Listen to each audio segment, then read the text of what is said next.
Oi, gente, tudo bem? Hoje nós vamos iniciar um assunto novo.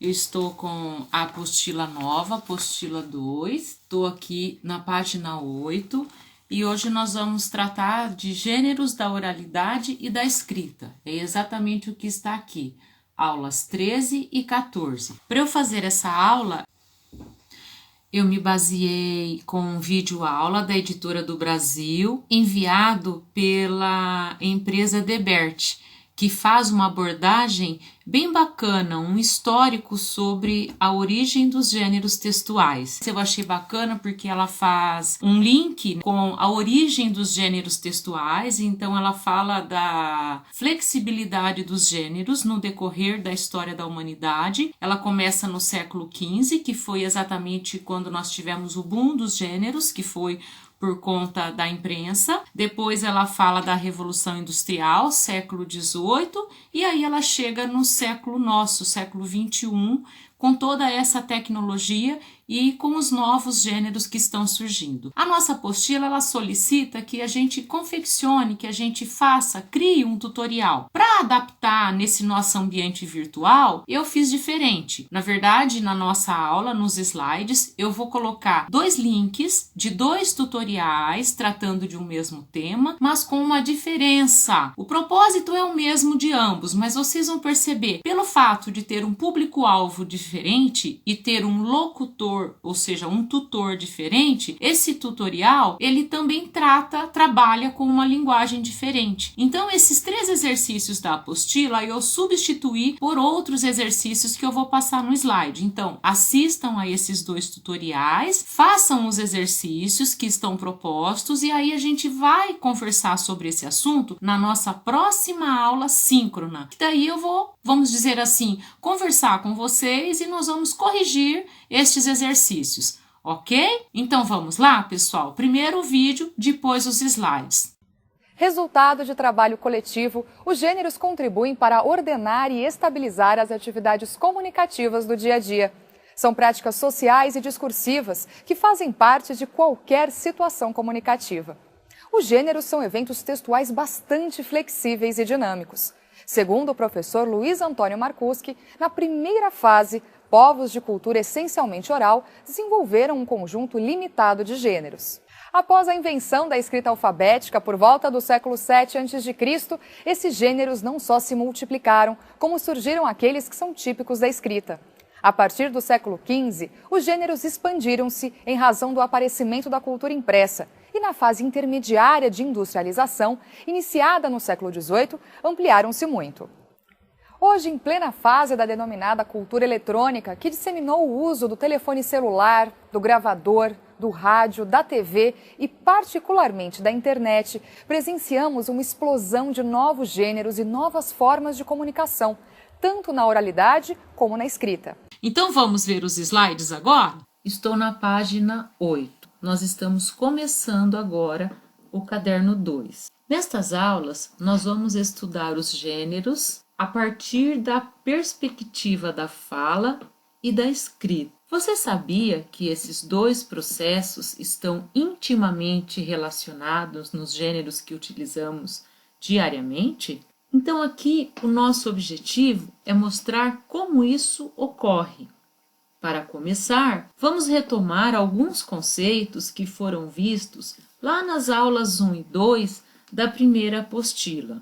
Nós vimos que a fala ela é natural, espontânea, nem sempre organizada. E nós vimos que a escrita ela é monitorada, ela é organizada e ela é planejada pelas regras gramaticais. Mas você já parou para pensar em como a fala pode ser organizada, controlada e em como a escrita pode estar próxima das manifestações orais?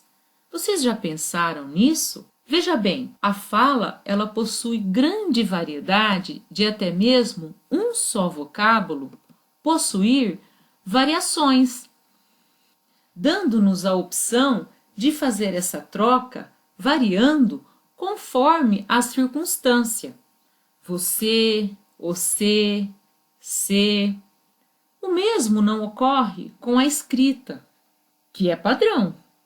Já imaginou um texto didático com toda a variação da fala ser impresso para diversas regiões do país? Olha só como o nosso país é grande e tem bastante variação regional. Com certeza, não seria fácil a decodificação. Já imaginou um aluno do Sudeste e um aluno do Nordeste lendo o mesmo texto didático e este ter essa diferença regional? Nesse sentido, os livros, eles são adaptados para uma linguagem padrão, para que as pessoas de diferentes regiões, embora não falem de maneira semelhante, elas possam se compreender. Esse idioma padrão é o idioma que a gente aprende na escola, é a norma culta, é a norma que nós utilizamos para fazer uma redação no Enem, que é um exame nacional do ensino médio. Este, entre aspas, é conhecido como o português correto, que se fala nas escolas, que se utiliza nas provas, porque respeita as regras gramaticais e ortográficas. É esse o português que nós tivemos, que foi considerado como a reforma ortográfica da língua portuguesa. Mas aonde nós teremos a escrita próxima da fala? Nos bate-papos, nos sites, nas conversas online. Segundo essa estudiosa Recoeiro, embora a separação entre a fala e a escrita seja secular em termos linguísticos, é característica dessa apropriação do cyberespaço o estabelecimento de uma escrita falada e organizada. Segundo essa autora, essa aproximação ocorre devido à incorporação de recursos escritos que atribuem à escrita uma característica muito própria da fala, como o uso dessas animações que nós utilizamos, dos sinais, das simplificações das letras, que tentam até imitar a prosódia. Por outro lado, nós temos também a fala bastante próxima da escrita. Isso ocorre onde? Nas apresentações, nas salas de aula, ocorre nos discursos, ocorre nas celebrações religiosas e ocorre nas aulas, como esta aqui que nós estamos tendo. Eu estou falando, mas a minha fala ela está bastante próxima da escrita porque ela foi planejada, ela foi organizada, e tem um texto norteador para tudo isso aqui estar acontecendo. Nós temos aqui dois eventos acontecendo ao mesmo tempo, o planejamento e a execução. No planejamento, nós temos o meio escrito, a escolha do tema, a ordem e a importância das ideias abordadas, a elaboração das falas e as demais manifestações que ocorrerão, como está acontecendo aqui nessa aula. Durante a execução, nós temos o texto escrito sendo utilizado como norteador da apresentação. Com isso, nós temos exemplos de como esses procedimentos eles podem fazer parte do nosso cotidiano. No caso, eles são gêneros mistos em sua constituição, porque dialogam. São sociocomunicativos e revelam as práticas sociais. Eles definem determinadas rotinas de realização. No caso, é muito comum vocês observarem, ele fala como um professor, nossa, ele fala como um médico, nossa, a linguagem dele é muito parecida com a linguagem de um advogado. Eles não são constituídos apenas por aspectos formais, eles são maleáveis. Um médico, um advogado, um professor, geralmente nós falamos de uma maneira quando estamos numa situação solene, ocupando ali aquele cargo, a nossa profissão, né? Ou seja, respondendo como um professor, e em casa, com os amigos, numa situação mais descontraída, nós temos uma outra linguagem e nós temos menos formalidade. No caso, isso também se configura em eventos, tanto orais quanto escrito. Por vezes, eles vão se misturando quando buscamos esclarecer o que é exatamente o objetivo dessa videoaula. Então, a gente percebe muito bem essa diferença entre um meio e outro meio, uma mesma pessoa falando de uma maneira numa situação mais solene e de outra maneira numa situação menos solene. Bom, gente, este foi o objetivo desta aula. Agora nós temos algumas atividades. As atividades da apostila, elas foram adaptadas. Se vocês pegarem a apostila de vocês, na página 9, nós temos aqui um exercício que solicita que façamos um tutorial. Inclusive, tem um exercício que solicita que analisemos um tutorial. Então, houve uma adaptação, até mesmo para eu dar conta dessa distância e desse momento aqui dessas videoaulas. Então, vamos lá. O que seria um tutorial?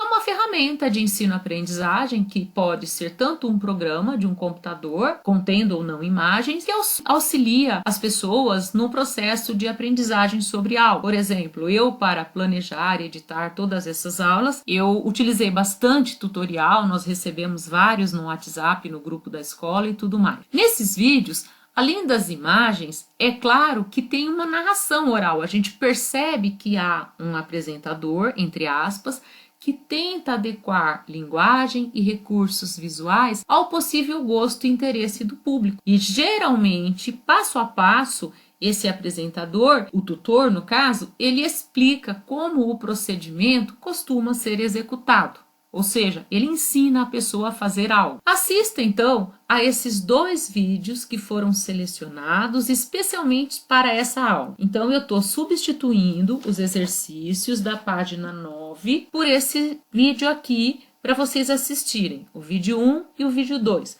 Vocês vão pegar aí o link e vocês então vão assistir em casa. Visto esses 2 vídeos, aí vocês então vão considerar este roteiro aqui de perguntas para vocês responderem aí no caderno. Os 2 vídeos apresentados, eles tratam de um mesmo assunto, como trocar um pneu. No entanto, a maneira como o autor desenvolveu o tutorial é diferente. Por quê? Ambos optaram por linguagem, estrutura e recursos distintos. Então, já estou falando que é diferente. Vocês, então, vão explicar essas diferenças entre os 2 textos, comentando trechos da fala e ou cenas apresentadas. Então, a questão 1 é para vocês falarem dessas diferenças. Qual é a diferença? Não é para responder que é diferente, eu já estou afirmando que é.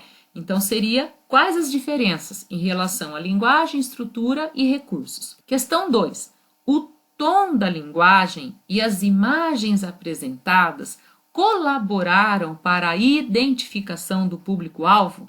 Então, o tutor, ele é o locutor, o tom da linguagem e as imagens colaboraram, então, para o seu interlocutor? Quem seria o interlocutor? Quem seria o público-alvo? O propósito ficou claro, ou seja, o objetivo, o que a pessoa queria quando fez esse tutorial, deixou claro o que ela queria? Você, então, vai justificar a sua resposta. Então, na questão 1, você vai falar qual é a diferença, fazer um comentário sobre isso. Na questão 2, você vai dizer quem seria o público e se o propósito ficou claro e por quê, justificando. Na questão 3, considerando a resposta anterior, no caso a questão 2, pode-se dizer que a linguagem empregada estava adequada em ambos os vídeos, ou seja, no vídeo 1 e no vídeo 2?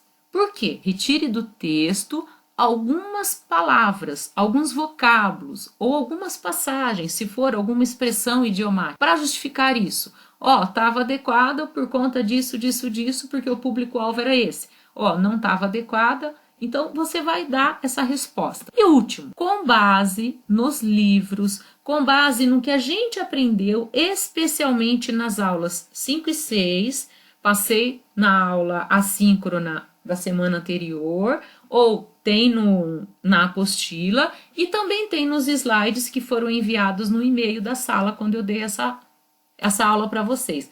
Qual é a tipologia textual que predomina em ambos os vídeos? Justifica a sua resposta. Então, você vai verificar a característica dessa tipologia textual, desse gênero textual. E você, então, tem uma coisa que é muito importante aí, tem uma característica bem predominante nesse gênero.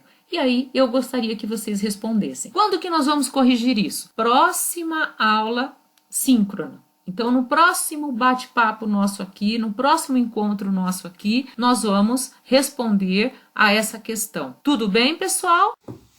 Bom, gente, espero que vocês tenham gostado da aula e que vocês tenham entendido o assunto. Foi bastante tranquilo, porque nós falamos de rede social, nós falamos de comunicação em tempo real, nós falamos de meios de comunicação mais atuais, e seria legal, então, vocês pegarem o livro-texto e verificar certinho. O livro-texto, nós temos os 2 primeiros capítulos tratando disso. Comunicação na era digital, que nós temos aqui, a falsa polêmica do internetês, depois nós temos aqui o mundo digital e a internet, depois nós temos aqui os novos gêneros digitais e o confronto entre o suporte digital e o suporte impresso. Na verdade, esse daqui, que já está lá na página 10, é o início do módulo 2, que a gente ainda não chegou lá. No caderno de exercício, a nossa apostila ela pede para a gente fazer os exercícios mínimos. Os exercícios mínimos seriam somente os exercícios 1 a 6, mas eu chamo a atenção aqui para vocês, na página 7 do caderno de exercícios, tem uma proposta de redação bem bacana. Se vocês quiserem treinar e fazer, olha só o tema. As novas formas de comunicação e redes sociais alteraram realmente os limites entre o público e o privado? Se este é um fenômeno social, aponte algumas possíveis consequências para este fato, particularmente para a juventude brasileira. Um tema bastante atual. Então, se você viu os links que eu passei para vocês, nós fizemos os exercícios, se você leu o material aqui do seu livro-texto e se você trabalhou com os exercícios propostos na apostila caderno, esse tema está bem tranquilo. Então, gente, o que eu estou pedindo para vocês? Como vocês estão vendo, eu estou adaptando o material. Vejam os 2 tutoriais, os 2 links que eu passei para vocês. Eu vou, na verdade, para facilitar, eu vou colocar o link já direto no plural, que daí você clica nele e você já vê o vídeo, tá? Senão você teria que copiar para poder ver o vídeo. Então, você vai ver os 2 tutoriais. E aí você vai tentar resolver os exercícios propostos no slide. Venha para a aula síncrona para a gente conversar e resolver esses exercícios, que é o confronto entre o padrão de linguagem dos 2 tutoriais. O que é para eu fazer na minha apostila? Pega o caderno de exercício e faça os exercícios. 1, 2, 3, 4, 5 e 6. São os exercícios propostos da tarefa mínima. Para você treinar, são testes, é legal, são exercícios adaptados de vestibulares anteriores. Essa proposta de redação que tem aqui no seu caderno de exercícios, se você quiser fazer para treinar, como você já está assim trabalhando com esse tema, você já leu bastante coisa a respeito, legal para fazer, certo? Essa é a nossa aula, meninos. Um beijo, até o próximo assunto, ok? Tchau!